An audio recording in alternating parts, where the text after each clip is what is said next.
Good morning. Good morning. I have the privilege of representing the 15th District, which incorporates the proposed Royal Dutch Shell petrochemical plant. And I must say that aside from former Governor Corbett himself, Secretary Alan Walker probably had the second most significant impact on us being chosen over our West Virginia and our Ohio neighbors. And I was, first before I asked you a specific question about that project, will DCED, from your understanding, have a continued presence working on the proposed cracker plant going forward? Yes, we will have a continued presence in a very big way. And would you maybe provide the committee with an understanding of from the Secretary's standpoint, the administration's support of that project going forward? Sure.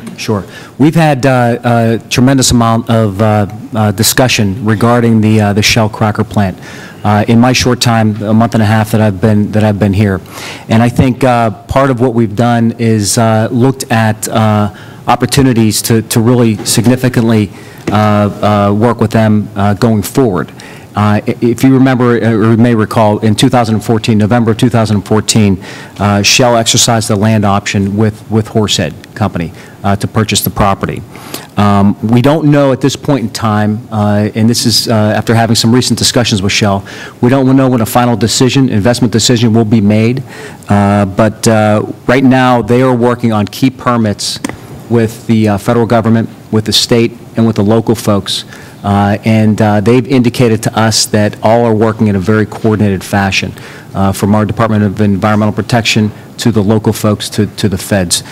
We feel very confident that there's a lot of continued activity and progress, and we will be there to help in any way we can. And with your extensive experience in working with companies and specifically on economic development and in Western Pennsylvania, do you think when the company has not made a final investment decision, in your experience, do things like a severance tax and combined reporting being discussed in the state capitol, does that have an effect on that final decision making in your experience? I don't think, in my experience, I don't think that specific, the discussions in the legislature regarding taxes and things like that have much of an effect on what they're doing, not only just specific to Shell, but other companies.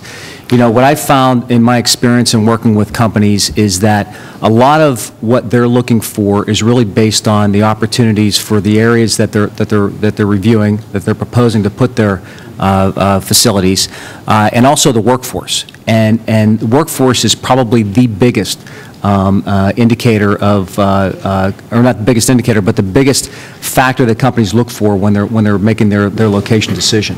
I think that from our perspective, things are moving forward in a very sufficient way.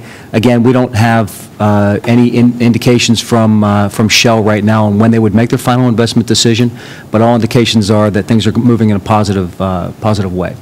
And Mr. Secretary, you had mentioned your experience of Allegheny County, and Allegheny County has seen a significant influx of county revenue because of their chief executive's decision to lease on land. But the first act Governor Wolf did when he came into office is he put a moratorium on drilling on state land, which would have been equivalent to our opportunity to do what you folks did in Allegheny County, which is to bring in revenue for your taxpayers by but not even incentivizing, by allowing drilling on county land.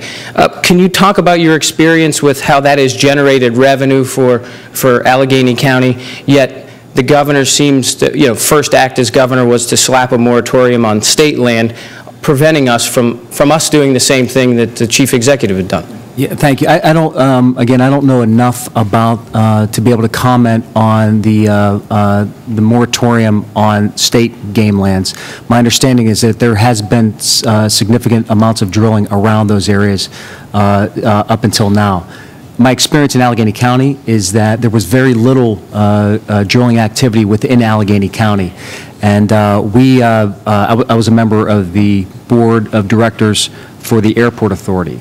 And we were fortunate to have 9,000 contiguous acres around our airport and opportunities to raise revenue through drilling on the airport, which was significant in terms of upgrading the airport. As you may may know, since this is close to your district, the airport lost its hub status back in the early 2000s with U.S. Airways leaving. So to be able to raise significant revenue was good and was important for us. We also looked at raising revenue by taking one of the remote park areas of Allegheny County and looked at opportunities to do drilling activities outside of the park area. So it wasn't a drilling activity that took place in the park. It was outside of the park areas, and it was drilling under the parks. And then looked at that opportunity and entered into an agreement with a drilling contractor to do that. It would provide significant revenue to the park system as a whole in Allegheny County, but there are no plans to do that anymore going forward. I wasn't criticizing what Allegheny County has done. I wish Beaver County county commissioners would have done it a long time ago. It would just be helpful, I think, to tell the good story of what the chief executive has done in Allegheny County and why, if the state continues to say that it needs additional revenue without raising taxes, I think Allegheny County is a good example of how we could have done that. Mr. Chairman, thank you for the opportunity to ask the Secretary those few questions.